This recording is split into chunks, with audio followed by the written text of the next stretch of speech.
Welcome back to the Point of Order podcast, an inside look at California politics in the state legislature. I am your host, Assemblyman Josh Hoover, and really excited to have a very special guest on today to really talk about artificial intelligence, the future of AI in California, founder and CEO of Morevolved, Dan Morrison. Dan, welcome to the show. Well, thank you. Thank you for having me. I'm excited for this conversation.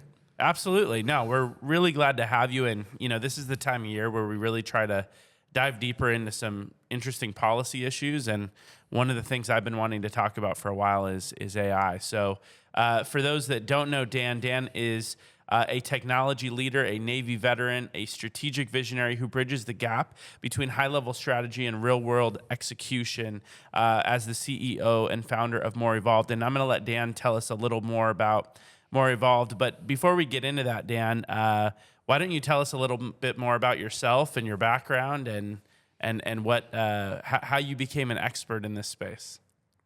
Well, I've been in the computer industry and space probably since I was a little kid, back in the 80s and 90s, growing up, going through that whole transition when the internet was coming alive. And I joined the military and actually didn't work in computers or anything like that. I actually worked in aviation. Worked in maintenance and logistics on the aviation side, which was fascinating. But I've always been a part of digital transformations and things like that, even when I was in the military. So that's kind of my background. I have a master's degree in cybersecurity, a bachelor's degree in operations management. I've always wanted to kind of bridge the two together. Also a Lean Six Sigma black belt from process improvement, those types of things as well. And I've always thought it'd be fascinating to kind of bring all that stuff together and really kind of understand that. So the math behind AI is, it's not basic statistics, but it's statistics in nature. Mm-hmm. And I've been involved with that for, over 20 years now, going down that path. Yeah, that's an interesting way to put it, actually, that, a lot of it is statistics, right? Mm-hmm. All of those algorithms and the models. And I also read in your bio that you are, you serve as the COO of the Global Council for Responsible Artificial Intelligence. What is that exactly, and what is their goal? So that is a global organization. We have right around 1,000 or so members all over the world in 72 nations that are represented. And our goal is to go through and build a framework that organizations can then model themselves after to say that they're using AI both responsibly and ethically that's out there. We were in Lake Como about a month ago with basically the authors of the framework that were out there developing this whole process, and we actually just hit version 1 of the framework, and we're looking to release in Davos at the World Economic Forum coming up in January. So that's the goal there, and then we're looking at basically building trust, moral trust within the world of AI that's out there. So. Which I imagine is one of the tougher parts of this whole conversation, right? Absolutely. Is building that trust, because I think with any new technology, right, there's a lot of skepticism. There's a lot of, people aren't comfortable with things they're not familiar with. And so, getting people on board with something that can create good, right, potentially. And I think a lot of the things that, these technologies have done is really, been an effort to improve our lives, right? But how do you build that trust? I know that's one thing. It's funny when we talk about autonomous vehicles, right? Mm-hmm. It's not so much people are worried about the technology. It's they're worried about how they feel when they're in one. Exactly. And that's been really because I personally love them, and I get in them in Scottsdale or LA or San Francisco, whatever.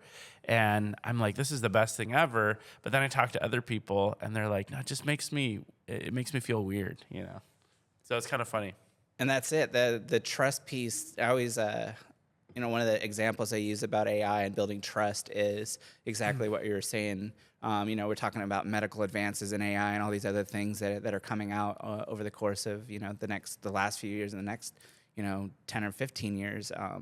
But I'm like, if you go to Silicon Valley, more people are apt to get into these, an autonomous vehicle or something like that. But if you go to Kentucky, On Right. the other hand, Right. and I've got friends and family that live in that area too. So if you go into that area and you start talking about AI, they're like, I don't want to have anything to do with that. I don't understand it. Exactly. Like it's going to take over the world, like Yep. all of this Yeah. stuff. So it's very interesting, the dynamic to that. And we actually probably have that here in California too. Yeah. Like, Silicon Valley versus Central Valley, like that difference that's For sure. out there. So Yeah. absolutely. No, for sure. Well, before we dive into our interview questions, because I do really want to cover a bunch of different topics today, as many as we can, at least in the time that we have. Anything you like to do in your spare time? Anything fun that you do when you're not running a major company? So I like to hike. Awesome. We just went on a hike with my son yesterday called Cardiac Trail up in the Auburn Oh, area. wow. Okay. So it's a beautiful hike. So I love doing that. Is it a good workout? I'm gonna have to make it up for that. It's 850-foot ascent over like a mile. So That's cool. It's a pretty That's cool. it's a pretty interesting hike if you like to do that. So I like to go hiking, and then I'm a private pilot. Oh, wow. So I like to rent planes out of the area and then just go fly around and do that when I have time. That's fun. I think that's the two things. Aside from that, I'm always working or engaged with Of course. with that. But father first, husband, and then that. Oh, and I also am involved with my church. So I think that's awesome. the other. The other Those are thing all there. good, Yeah. good activities. That sounds a lot like my priority list there. I'm always driving the golf cart around at my church on All right. Sundays to pick people up in the parking lot. It's a fun way to stay engaged with everybody. Mm-hmm. Do you have any like favorite podcasts right now? Not that we like, other than this one, of course. You always listen to this one first, and then no. But anything you like that you find really interesting right now, or even anything else that you'd recommend for people? So I don't listen to a lot of the AI podcasts. There are a couple of them that are out there, but I've actually been more into the business podcasts that are going on out there. So I like Cody Sanchez and some of the things that she does that are out there. Alex Hermosi, and then Brandon Dawson. So like the folks that kind of get out there into more of the business world, at least in its present time frame. The other stuff that I look at is I do spend a lot of time on YouTube.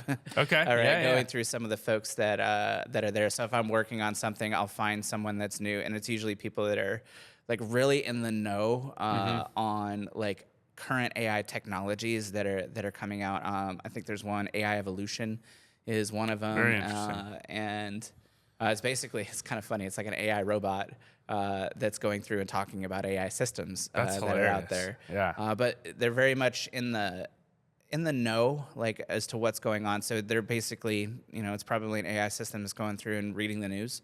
Yeah. And then interpolating the news and then providing feedback on That's really on interesting. that. So I find that to be interesting. So that's how I kind of stay up to date on on all of what's the going different on in the changes, space. because AI is changing at a rate that we've never seen before.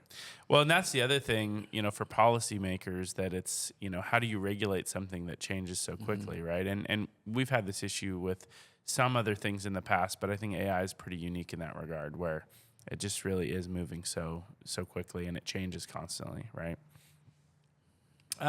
So let's dive into some questions.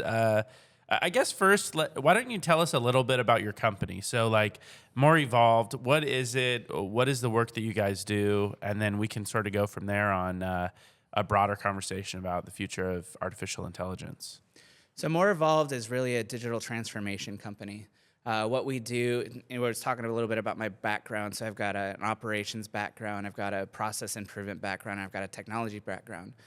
So what we do is we go into organizations and we basically teach them how to evolve their businesses in the world of the ever-evolving digital technology space that they have out there.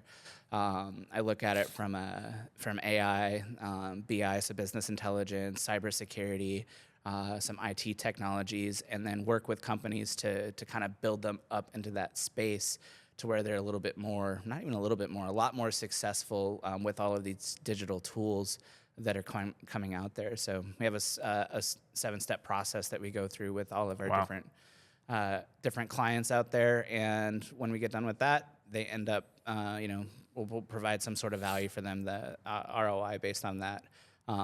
when I was working for Fortune 500, some of the stuff that we were working on would yield 1,200 to 1,500% return on investment based off of what we were doing in a very short amount of time. So if you implement technologies correctly there, and then the next thing is what we actually evaluate whether or not a company's even ready for AI. Yeah. A lot of companies are not. Everyone's like, I want to jump on the bandwagon, but you'll see it throughout this conversation that I have this. If you put AI on top of a broken process, you're going to 10x that broken process. So that's it's not going to fix all your problems. No, it's not going to fix all your problems. It will probably create some new ones. And if you have a very small crack, might open it wide, which in certain terms is good because then you can actually see it. Yeah. But anyway, that's what we do as a company is we go through and we implement these solutions. Not always AI, but it just kind of depends on the needs. But it's really digital transformation. And then on the back end of that, we maintain all of the systems that we create. That's awesome. What size companies do you usually work with? I mean, who reaches out to you to have these assessments done? We're mostly like larger, small to mid-tier businesses that are in there. So businesses that are somewhat established. We do have some smaller companies that will reach out to us that are out there, but our sweet spot is probably between right around 25 to 50 employees up to like 300 or 400 employees is kind of where we sit. Folks that are prime for digital transformation that are out there. I worked at enterprise before.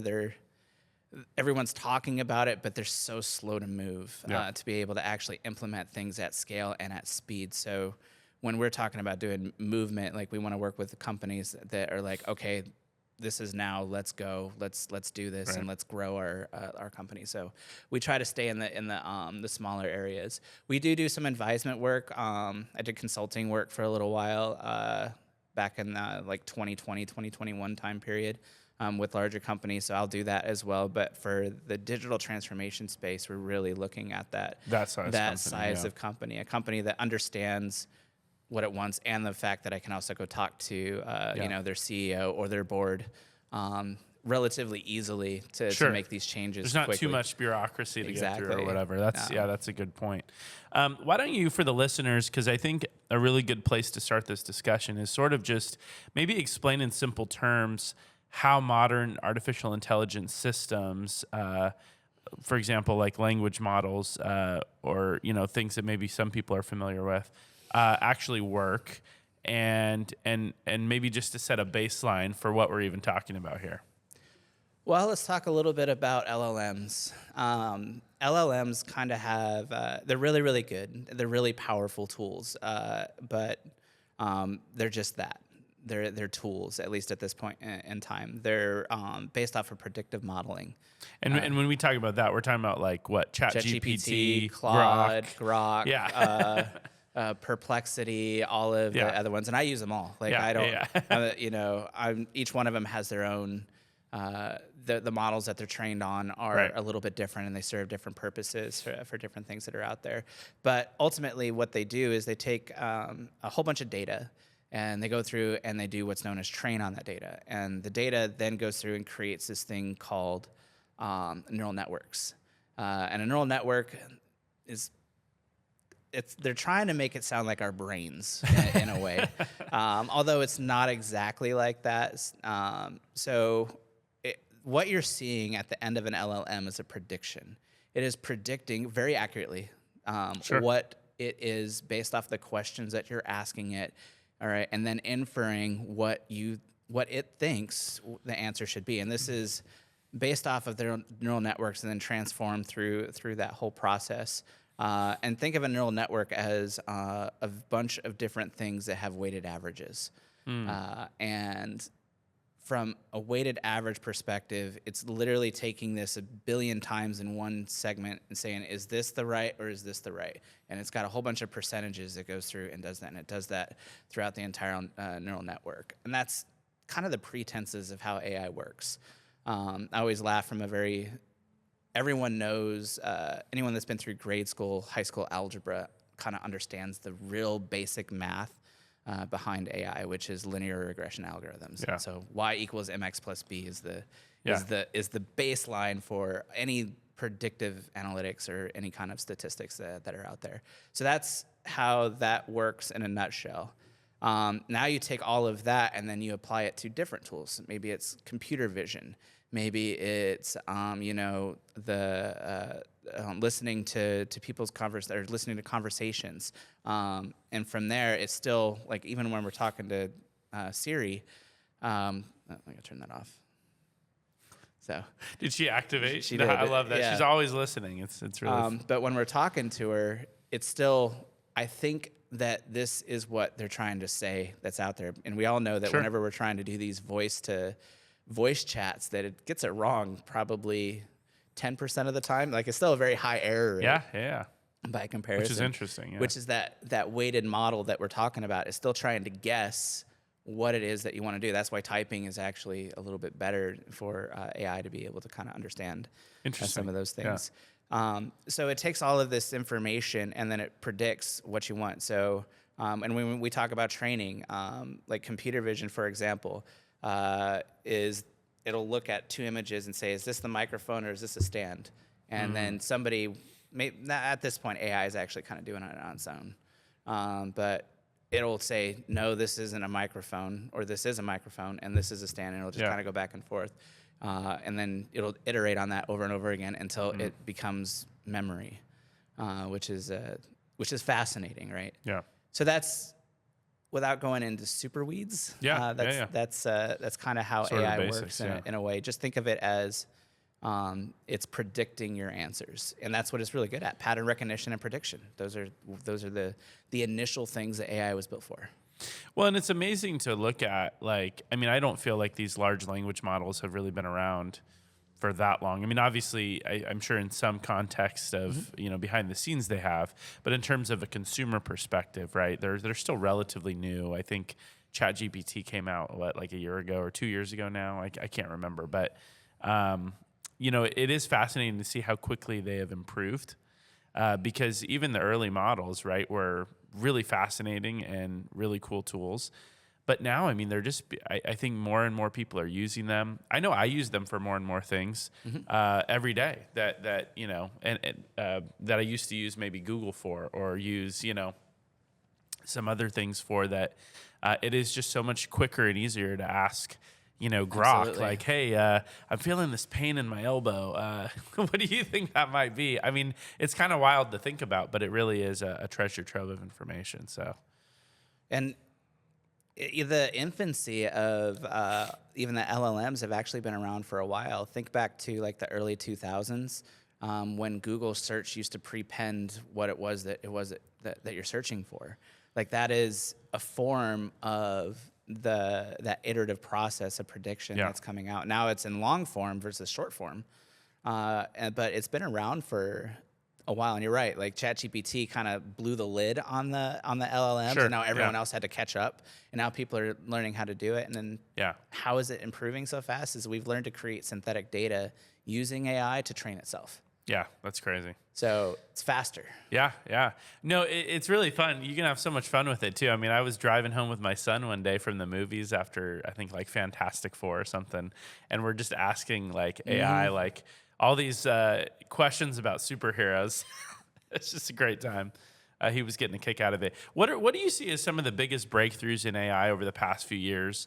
And I think maybe even more importantly, I mean, obviously, we've already talked about some of them with, ChatGPT and things like that. But more importantly, though, where do you see sort of the technology going over the next decade? What do you think this will be, given the speed that it is sort of improving? Where do you see this in like 10 years or so? So it's kind of hard to say, and there's a couple different reasons for that.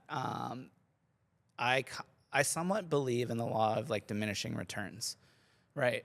As our LLMs get better, we're going to hit like this curve where incremental percentages are more likely than these big jumps. I mean, if you look at ChatGPT 3 versus ChatGPT 5, massive jumps. But if you look at ChatGPT 4 versus 5, not so much of a jump when it was all said and done. So we're going to start hitting this curve or the top of the curve where the results are incremental. I think what's going to happen is AI is going to learn how to make itself more efficient, and through Stargate or some of these other programs that are out there on the AI front. I think that's really what in terms of how AI will improve itself over that. I think the biggest thing, and I'm more of a people person than I am I love technology, don't get me wrong, but I use technology to help people. That's my goal. That's the whole goal of everything that I do is in that. But what AI is going to do and what it already has done is it's equalizing, is what it's doing. Before, like, innovation in the technology space was reserved for the chosen few and a very interesting group of people. You had to be, you had to know somebody in Silicon Valley. You had to, you had to go to MIT or all these other things that are out there. But what AI is doing now is it's making it to where anyone that has an idea that can actually change the world, all right, they actually have the ability to figure out ways to go and implement those things that are out there. So it's equalizing the kind of the idea pool that are out there. And we have, all kinds of geniuses that are out there that, maybe they have a form of ADHD and they couldn't sit and actually learn how to code. Well, now they don't have to. Now they can work with an AI tool to be able to do that kind of stuff that's out there. So I think, like, although AI is going to hit this, I think what's going to happen is, and I'm sure we're going to talk at some point about jobs and things like that, but I think at some point AI is going to hit this accelerator. It's going to put people on this fast track to being able to learn things and do things that they've never, ever, ever been able to do before in the history of mankind, not just like in the last 5 years, but ever. That's amazing. And honestly, I think, let's just jump into that, because I think, one of the things I'm always asking and wondering, right, is how is AI going to actually transform everyday life, right? For example, healthcare, education, transportation. And, what are some of your predictions for how things might be different in the future because of this technology? Okay, let's kind of start with education, right? Yeah. There's two parts to this. So I want to talk about the positive, and I also want to talk about the negative too. So going down the education path, AI is very good at pattern recognition, right? We as humans, we all have our own patterns. We have different things that we do, different things that we like to be able to do, different ways that we understand those types of things that are out there. AI can take that and learn about you in a specific way that no tutor, that no teacher, anything like that ever could. So when it comes down to learning how you learn, AI can then go in there and improve upon that entire thing. And I'm not saying it replaces teachers by any means, but the teachers now could potentially have a resource for every single student out there on how the student learns better than they ever had before. I don't even know if this exists yet. Like, I have a funny way of like thinking of ideas while we're sitting here talking about that kind of stuff. But if you're talking about implementing LLMs in school, and I think there's some danger involved with that. We'll get into that here in a second. But how the student learns is probably one of the biggest ways that you can do that. What to learn specifically as students kind of get older, they start getting exposed to different things that they may understand and they may not understand that's in there. They can go and ask an AI system a question that kind of provides further detail. When I was a kid, I was super curious about everything. Like, I would go into the library and get an encyclopedia and like the little things like that. Obviously, the internet was still in its infancy back then. Right. But the kids nowadays, they can go and ask those questions. So they're going to be I wouldn't say more intelligent, but they're going to be more informed.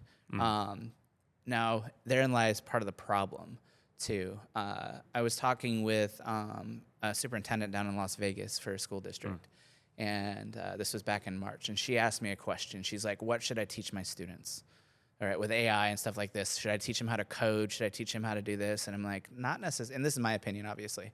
So coding's important, but I do believe that AI is going to eventually evolve into something where the coder aspect of it's going to be somewhat diminished. Not go away completely, but it's not going to be as big as it is today, Right. For example. And it's already starting to show signs of that, starting to occur in different things. We can go to MVP and prototype with a vibe coding solution in days instead of years. Like That's amazing. Yeah. That's where we're sitting with that, which is great. But what's going to happen, I feel, in the education world if we don't kind of figure out a way to solve this problem is critical thinking is going to disappear. Yeah. Big concern. It's going to go down. And because we're going to get so used to AI helping us solve our problems that we're not even going to be able to identify the problems that need solved that are out there. And we're beginning to see that. Like I've done a lot of research and things like that inside of people that use ChatGPT and things like that. There are people out there that are falling in love with ChatGPT. There's I'm sure, that was like the chat bots and everything. Exactly. Yeah, totally. Yeah. So, and in some cases, they're really horrifying results. I mean, exactly. We've seen some real sad stories too. Absolutely. So that's where that's going. Obviously, transportation. We talked about autonomous vehicles, things like that. There's both military applications and things and that kind of stuff. I saw on the news that there's a new system based out of San Diego that's completely autonomous that's out there, which I found fascinating. But healthcare is also one of the things that I find to be one of the most advantageous to what AI is going to be able to do. Right now, we kind of, from a doctor perspective, doctors go to school, they learn everything that they're doing. They're very educated and all of that, but they're still very much driven in what they've known in the past, and it's basically kind of like a group think mentality when it comes to that. I've got 100 different people, all these case studies they go through, and they say this. Now AI is going to come along, and AI is going to change that and actually create a hyper personalization engine later on down the road. That will be able to know you as a person. Yeah. Imagine knowing your genome and knowing all of these different things and actually being able to help the doctor understand you. So instead of, let's say, prescribing you 5,000 milligrams of magnesium, that could be toxic to you and not toxic to me. Because we're all different. So AI is going to really kind of start understanding those pattern recognitions. I think what's going to be really cool is when quantum AI starts. Oh yeah, I was going to actually ask you about quantum at some point, but yeah. Quantum AI is going to be a totally different thing, especially with what Willow did within the last couple of days. Google Willow, which is a quantum AI chip that's out there. But imagine cancers and other parts of your body having autonomous robots like nanotech that you can inject that will go and target those cells and kill them rather than having to undergo chemo and all these other things. So that's once AI really gets mainstream and people become less afraid of it. Those are the types of things that you're going to do. Now enter cybersecurity and all of the other stuff that kind of goes along with that. But those are all very positive aspects of it, but there are negatives. Yeah, no, and I think that's kind of the tough part about it, right? With any new technology, there's always positives and negatives. I think in the healthcare space specifically, it's really interesting when you use these like language models now, even in your day-to-day life. It's a little creepy, I guess you could say, but also it's really interesting how it remembers things about you, right? So like I'll ask it a question today and it'll say, oh, here's some suggestions based on sort of the history of some of your other questions, right? And then like you also mentioned this a few months ago or whatever, and I think like that's kind of a weird thing in the context of just a casual use of a language model, but the opportunities there, right? For healthcare, for example, where I do feel like, I have a family member that's been going through a lot of health stuff, and for a lot of the diagnosis, right, it's a lot of guessing, right? There's a lot of guessing involved in the medical world, and that's not a bad thing. That's part of the process, right? It's you ask questions and you try to narrow things down to get, figure out what is wrong. But the opportunities in healthcare for AI to actually expedite that process and actually take the data and the statistics that you were talking about and really, help inform the doctor on this is probably what it is. And I think we could see, some life-changing results from that, from the standpoint of getting to a diagnosis much quicker, which is something I'm really excited about. And I think that's coming. Like sooner Yeah. than later. Yeah. Especially with some of the companies that we're doing. I'm part of a startup called Evermint, and I'm the CTO for this company, and that's one of the things that we're looking at doing with AI specifically. Yeah. Is how do we put the person in the middle of the healthcare system rather than around the healthcare system. Yeah. That's awesome. Very, very early stage, but it's something that I'm fascinated with because, like I said, all I want to do is help people. Yeah, and it's something that, we have to be excited about. On the other hand, you do mention, I think a lot of the tough conversations I've had are in the education space, right? Yes. Because in so many ways, AI is really upending a lot of how kids are learning right now, right? Mm-hmm. When you there are some new tools to kind of identify AI and if it was used or whatever, but at the end of the day, I know teachers are really struggling with, it's important that AI is used as a tool, but it cannot replace critical thinking. It cannot replace learning, right? And I think our kids still need to learn things so that they can, actually grow up and be successful adults and how to manage that. And I think that's going to be a challenge. I think, this AI chatbot issue is really tough. We actually had some legislation we debated this year to kind of regulate that a little more from the standpoint of, there were a few instances where a young person committed suicide because of some of the things some of those conversations that were had. And I think that is, with any new technology, that's something that we have to really be aware of, and finding ways to reduce those harms is really important. Are there any other harms that you worry about, or ways that you think that policymakers should sort of try to manage for that? From the education perspective, Or any area, yeah. It's kind of an interesting thing because you don't want to necessarily stifle innovation, right? Sure, yeah. And look at the U.S.'s stance on global policy when it comes to that versus like the EU. And I know that because I work in the world that I work in on the global side.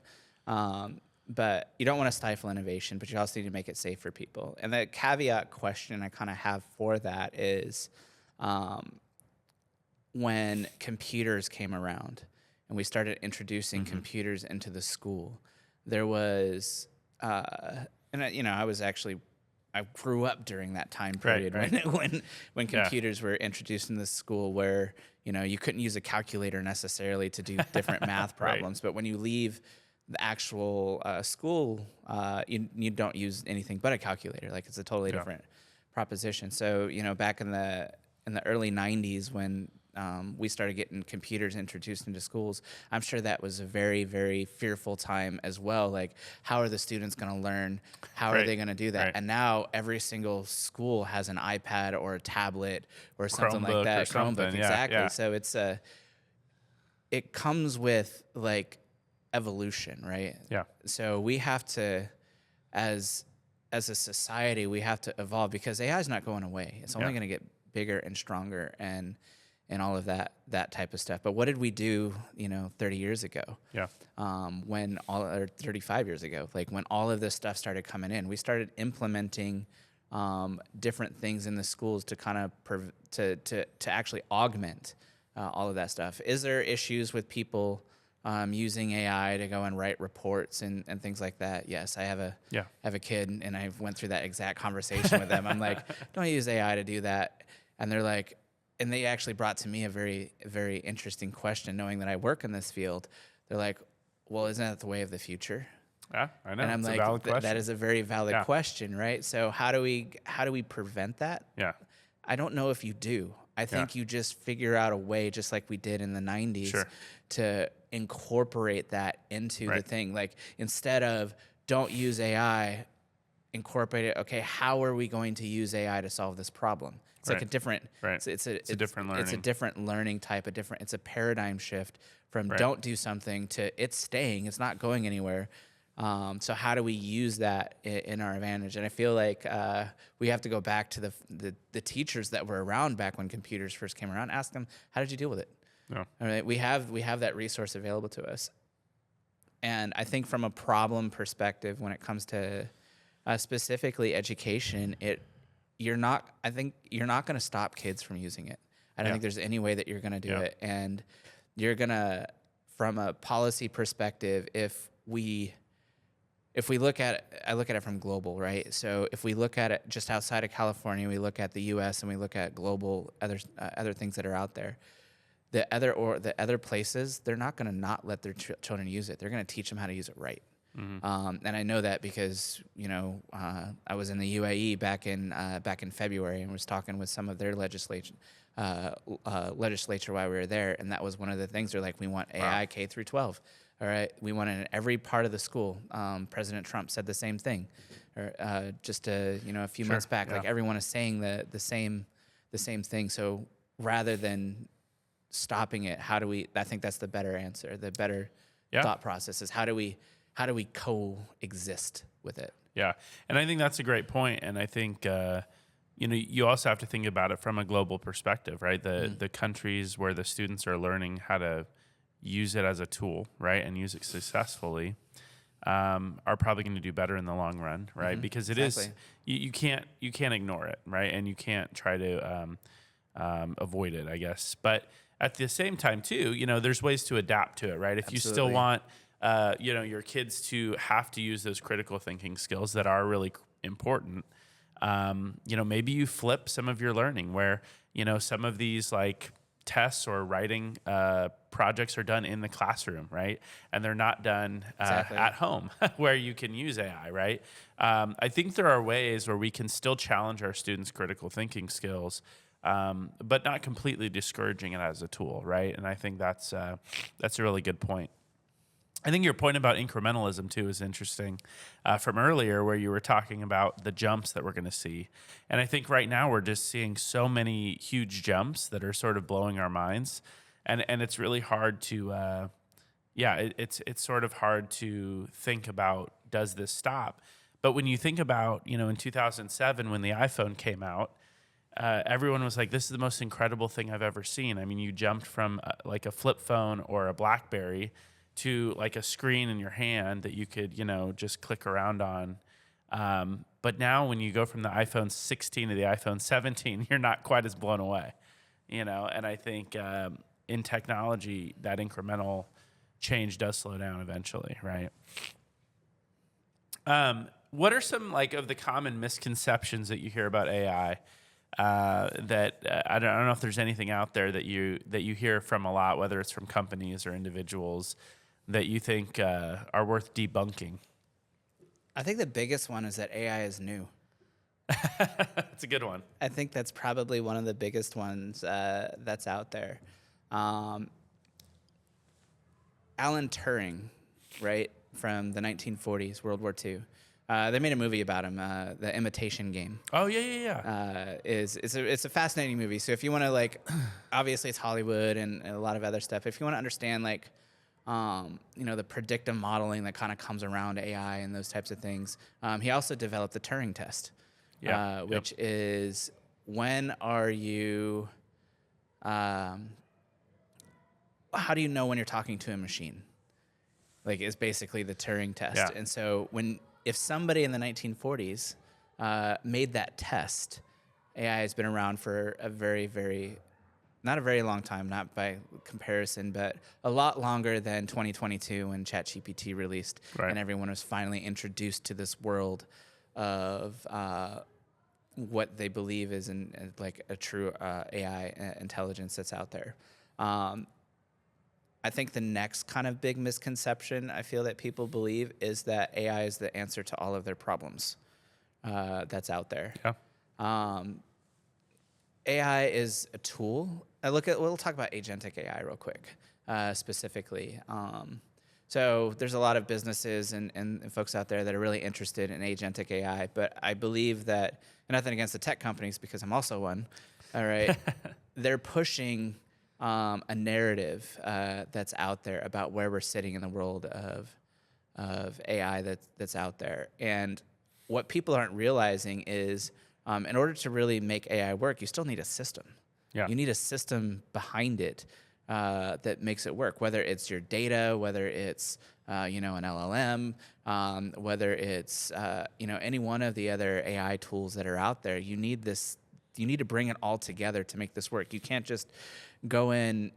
I mean, think about any other thing that you've ever built in history. If you're building a car, you can't make the car go without the engine, and you can't make the car go without the wheels, drivetrain, like all of these other things that kind of go into it. But I feel like so many businesses are like, oh, ChatGPT, oh, I'm just going to put on AI and it's going to work. And then 95% of the AI initiatives are failing that are out there. And there's an article that came out by MIT in August of this year that talks about that. And it's actually more friction related than anything else like that. I think of iron sharpens iron that's out there. You need these systems to create some of this friction with AI, because AI is not, it's designed to be pleasing, at least for the moment. That's out there. It's one of the things that I'm concerned about when it comes to people in general that fall in love with these bots, because there's no friction. We're supposed to have friction. We're supposed to have these things. Too much agreement, you mean? It's just like they're always trying to please you. They're always it's excellent. I'm like, that was terrible. If I want to prompt, any one of these things, some of my prompts are like, I don't want your typical answer. I want you to be. That's brilliant. Yeah, I want you to be honest. Like if I'm building like a new section, or if I'm building a product for a client or something like that, I'm like, I need you to be honest, like 100%, no fluff, no nothing. And I will preempt that to basically throw off the original programming of ChatGPT to be able to get it to move forward in a way that actually isn't, that creates that friction that's out there, because otherwise it's just agreeing with you. Yeah. So why is it designed to be so agreeable, right? I would imagine it's from a consumer standpoint, they want you to like AI. So, we tend to like people that, say, oh yeah, your ideas are the best. And, you're totally right about that, right? So is that sort of the thought process, or is that sort of coming from just like the natural state of how they designed it? So it's an interesting question, right? And I'm not even 100% sure I know the answer, but I can tell you like some of the data that the AI is trained off of. It's trained off the internet, right? Yeah. A lot of data from the internet. Now, is the internet positive or negative? Oh, geez, that's a hard question. Isn't it, right? I don't even know the answer to that. So the internet, if you're looking at like social media and stuff like that, social media is actually, it's really negative. It's very negative. In a lot of different ways. Yeah. That's why you keep I keep my circle small when it comes to the social media, like in particular, that's out there. And a lot of things are very, everything seems to be polarizing nowadays. 100%. That are out there. So you're using the internet to train an AI system on humans. That's the scary part. That is really scary when you say it like that. Yeah, so that's the scary part. So when it comes, and that's where this is why I really can't answer the question, because if you're using this type of data that's out there, especially think Google, Gemini. We haven't even talked about Gemini. So, Google, Gemini. Yeah. So Google's been the biggest search engine in the world for what, 20 years? Yep. All right. And, every single search you've ever done is stored somewhere. Yep. You'd think they would be the most primed to have an AI system, right? But I think it comes, I agree. I actually think from ChatGPT's perspective, I think it comes down to how they started. They didn't start out trying to make money. They started out trying to make a difference. That's fascinating. That was their pretense on doing it. They wanted to make AI available for everyone, and they achieved their goal. But now they're no longer a nonprofit. Now they're and a lot of companies will do that, like going through going through that whole process. But it's interesting, going back to the original question. I think they do that to create, like you said, a way for people to enjoy and have a pleasant experience with it, because there's so much negativity out there. If you are going to experience something that's positive, people will gravitate towards that. Me, on the other hand, I don't like negativity, but I Right. do enjoy friction because that's And how honesty, you grow. right? Yeah, like you don't grow Yeah. by doing things the easy way that's out there. And then, yeah, I mean that's just part of it. So let's jump, we talked a little about responsible use, but I know one thing that I was really interested in a few years back was sort of the Future of Life Institute put out these Silomar AI principles on responsible use. I was curious, like, what your thoughts were on those generally, but also just, how do we ensure ethical use? I know you talked earlier about the importance of that. How do you ensure that we're containing some of these harms and we're actually making sure that these systems remain ethical, remain, I guess, remain with a goal of doing good versus, doing something bad? So that's being part of the Global Council for Responsible AI. That's like our number one goal is to answer that question, right? Is how do we do that? It's very difficult to actually do that because, it depends on your view of the world. There's people that view the world differently in different parts of the world depending on your point of view. And I worked in the military for a long time. Like I've been to different parts, and also for the Global Council. So when we were working on this framework, we had folks from, I think we were represented by 20 different countries at the framework thing itself that we were putting together. And when we were working on that framework, we got into a discussion over one word. The word was challenge. Wow. Very interesting to see so many different points of view over that single word that's out there. So from an ethical perspective, it's very difficult to actually truly define what the word ethical is. And do we do enough? I don't believe that we do. I don't think any of the LLMs companies that are out there or any of the generative AI, we're just going to, instead of saying LLM, I want to talk generative AI specifically because that's probably the biggest category that it fits in. I think of world events that are happening around like different things that are in there. One of the examples I use in a lot are the riots that happened down in LA. And we're in California, so it doesn't matter which side you stand on or anything like that. So much of what was going on down there was also generated by AI. And that was like, there's an odd statistics. It's something like 60%. I don't know if it's real or not, but it keeps popping up in different places. 60% of like the content on the internet is either AI generated or AI augmented. So think of all your Instagram filters, like all the little different things that are out there. So there was discussion points about the stuff that was going on in LA being augmented by AI to show that things were either worse or better than they actually were. I don't know the answer. I wasn't there. But I do believe that that was the case. That there were because social media just like erupted for and against whatever was going on down there. Like I said, I wasn't there. Yeah.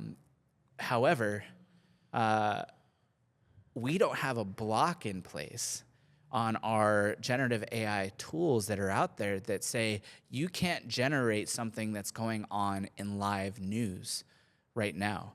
And I think that right there is probably one of the biggest value-added things to actually begin to trust some of these tools that are out there. Can you imagine if Gemini or Google or OpenAI or X AI, any one of these companies said, okay, there is a 48-hour news cycle going on right now. We're going to put a stop on generative AI that recognizes pictures related to what is going on in a different area. How much more accurate would our perception of what is going on worldwide be than it is right now? That's interesting. So when I look at, that document that came out, and this is what everyone is saying that we're kind of going off of from an ethical and value AI, I don't believe we're hitting that mark. Yeah.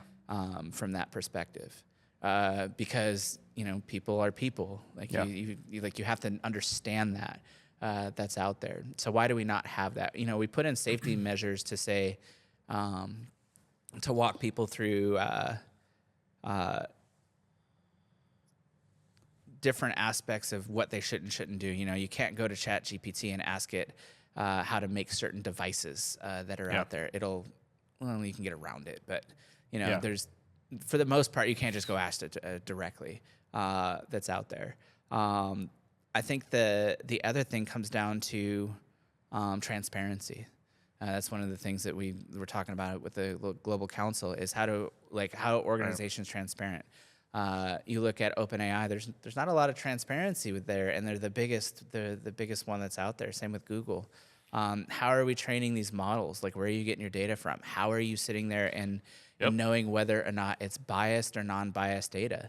That's a lot of things that people don't really trust either. Is you've got folks that tend to lean one direction or lean the other direction, and whoever leans in the direction that trains the models are now trying to basically manipulate people that are out there, and we don't know the answer to those questions. That's one of the things for our certifications from the framework that we're looking at is how transparent are you? Are you telling people how you're training your model? We don't want your trade secrets, right? That's not what we're doing. We're just asking you, where are you getting your data from? Tell us. Yeah. Tell us what's going on that's out there. And I think that's awesome. The responsibility of these organizations to go out there, that's out there. And I think that follows, the documents that came out in 2017 about what ethical and responsible is, and it varies. Yeah. But there are universal truths that I feel should not be manipulated. Yeah. Especially when people are hurting. And that was my example in LA, whether it didn't matter. People were hurting during that thing, or the fires that were in LA down there. Or, we've got this hurricane that's going on in Jamaica right now. Just imagine there's going to be stuff that comes out from that isn't real. Like, why are we allowing our AI systems to even generate stuff on this? Now, it may not even be us. It could be another country that's doing this. Sure. Yeah. No, and that's also a good thing to keep in mind too. Yeah. I think we have time for 2 more questions. So I want to close with these. I think we sort of touched on this earlier, but the big one, I think, job loss, right? Mm-hmm. And job displacement is always cited as a major concern of AI systems. I know we hear about that a lot as policymakers. What do you see as the biggest challenges, but also the biggest opportunities for job creation, right? With the development of AI as it pertains to workforce specifically? So we'll start with the positive, I think, first on that one. Back in the 1970s and the 1980s, and I've done a lot of research on this, people were afraid that the computer was going to put people out of jobs. Yeah. 100%. 80 million jobs, I think, were around what were available. And now they say that computers created something like 150, 160% new jobs based off of that. It was an incredible boom that's out there. Now, does that mean that people didn't get replaced by a computer? No, that doesn't mean that. You're going to. And I'm just going to be flat out honest. You are going to get replaced in certain jobs by AI. And I know it's not ideal. It's not anything, but there's, what are we at? 7 billion people on the planet right now. Yeah. We've got a lot of problems to solve. That are out there. There's no shortage of problems, and I'm in the belief that there's no shortage of actual financial resources to be able to solve those problems. Right. They're aggregated in different areas, but there are opportunities that present themselves. Going back to the very beginning of the conversation here, where I was talking about how AI is a great equalizer that's out there. So what does that mean? That means that you need to skill. All right, you need to upskill or transitional skill into these abilities to be able to use AI. And I'm not saying create AI. I think that's a difference. I think the creation of AI is going to be, it's really going to be held, at least in the interim, to these bigger companies. They're going to be held to Google, Microsoft. The ones with Apple, the resources. Yeah, with the resources to be able to do that. But that's a great thing. I think that's great. Let them spend their money and their R&D on creating the tools so other people can use the tools in a way that they never imagined that they could be used for. So you need to transfer your skills. to be able to do that. There's going to be layoffs that are out there, and that's even kind of from a policy perspective. How do we? The biggest question is how do we protect the workers from these layoffs that are out there? Amazon on today's date, 30,000 people are going to get laid off from corporate Amazon. There's a lot of hearsay around it, but a lot Amazon of layoffs in tech right now, actually, across the board. Yeah, a lot of it is AI related. And then, do I believe that we're in a place where AI is really starting to accelerate in that? I don't necessarily think so. I forget the name of the company. Klarna, I think, is the name of the company. They laid off 700 workers to replace them with AI agents to be able to do that, and they tanked. Like that whole process just tanked because they were not ready to be able to do that. So they ended up hiring like a significant portion of that back. That's what you're going to see, I believe, in tech that's out there. And I also believe, and I just did an interview from somebody who got laid off from Oracle that we're going to bring onto our staff. Oh, nice. So I also believe that a lot of folks that you're going to see starting to go are the people that aren't cross-skilling. Right. They're wanting, we know, like we've been around for a while. Yeah. Like there are people out there that aren't willing to change. And those are the people that I've unfortunately think that are going to be hit hardest by this AI boom revolution that's there. But if you get behind it and you get understood with it now, it will create jobs later on down the road. They're not going to be the same that we have right now, but it will create new ones. Think about prompt engineering, right? So prompt engineering didn't exist 3 years ago. Now it's a booming field. And that is something we always have to remember, right? Is that we have careers today that when we were kids, we didn't even know they were possible or would exist, right? Exactly. And I think that's something we always need to remember when we have this conversation. But what I really feel like I'm hearing you saying is that certainly there will be job disruption, right? Absolutely. Because disruption is sort of a part of technological advance, right? Exactly. But in the long run, there is a lot of job potential. And I think that's something that it's always a hard balance because it's still harmful and painful, right, for a certain group of people. And I think as policymakers, we need to be aware of that. We need to be able to manage for that, whether it's with helping people retrain or providing new opportunities or finding, ways for people to shift their skill set. We need to be aware of that. But I do think it's always a tough one, right? With technologies as big as this is, there is disruption, but there's also a lot of potential in the future. And I love your point about the jobs that the computer has created because it really is true. Absolutely. So let's close on this. And I know you want to dive a little bit into California specifically, California's image as a tech leader versus the reality of their legacy system. So please feel free to touch on that here as well. But, when we talk about the appropriate level of regulation when it comes to AI, what does that sort of look like? What should policymakers like the California legislature and the federal government, for that matter, be focused on as we prepare for these impacts? And, sort of what do you see as sort of the future of policy, right, in this space? And I know that's a broad question, but just as it comes to California policy specifically, what are some of your thoughts? My biggest thought is don't stifle innovation, but create safe environments for people to be able to thrive in the world of AI.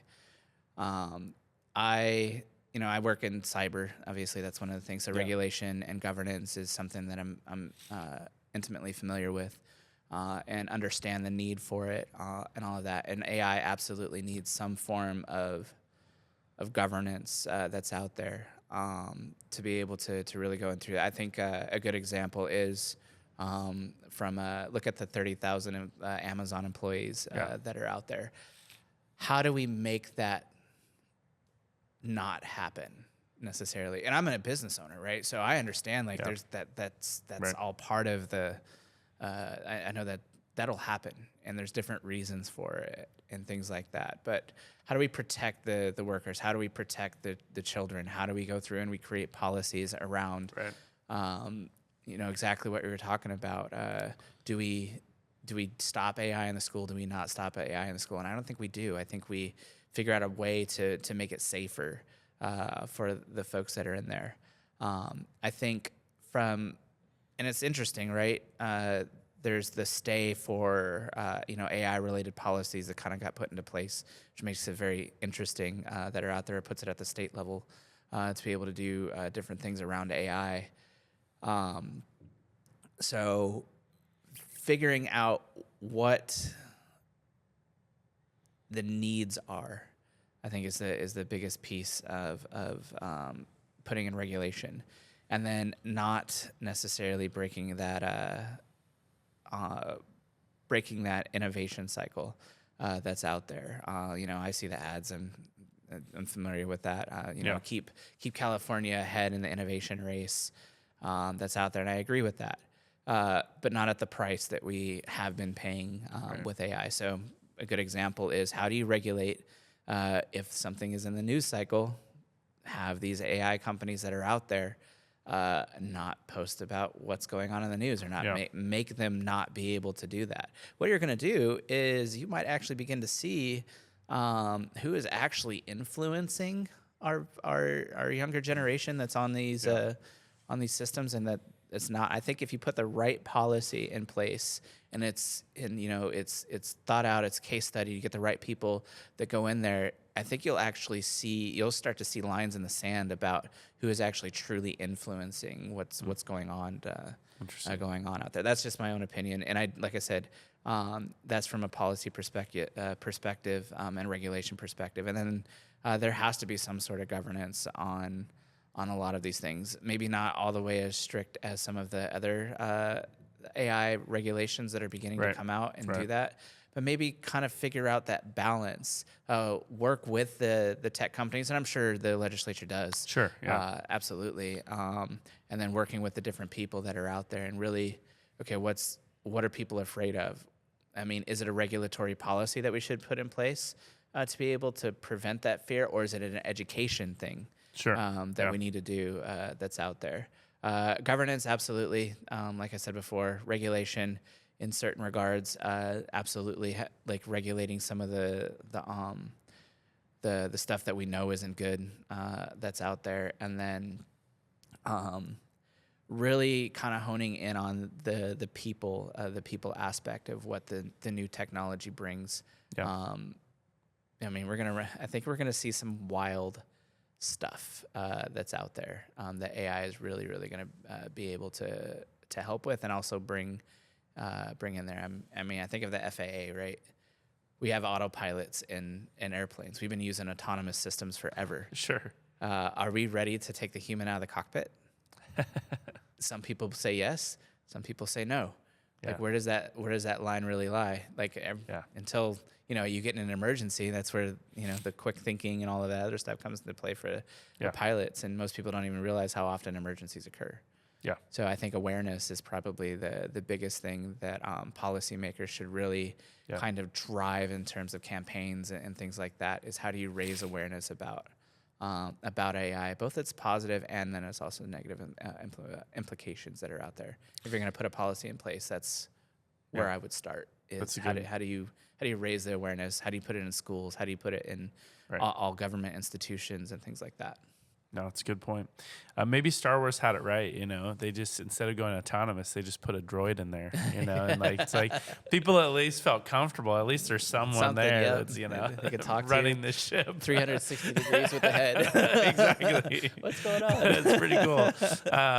But yeah, no, I think that's a great place to close. And I really do appreciate you coming on. I'm happy to give you the last word. If you have any final thoughts on the conversation, or even resources, right, where people can go and learn more about AI. I don't know if there's any books that you'd recommend or anything like that, but feel free to close on that, and we'll wrap this. But I really appreciate you coming on. Well, thank you for having me. It was a fascinating conversation and getting into it. I think the biggest resource and the biggest thing and the biggest takeaway is don't be afraid of it.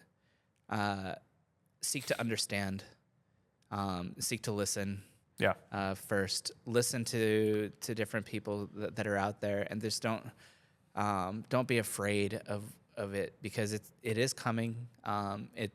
It may or may not be coming for your job, but just know about it and then move, pivot, go do something else that's out there. Use it, and just wait, because it's going to be a crazy ride, especially for medical. I can't wait to see what AI and medical is going to do for human life and things like that. So hop on YouTube. Like I said, I'm a big fan of YouTube that are out there. There's plenty of content creators that are doing that. You can always contact me. I love talking. I'm going I'm going to New York here in a couple of weeks to go and talk on this stuff. So it's I love getting out there and talking to people and just making people aware. And then once again, just be aware. Yeah. Awareness is everything. No, I think that's key. And, it's really tough, right? We talked about sort of the computer and the fears that came with the introduction of the computer.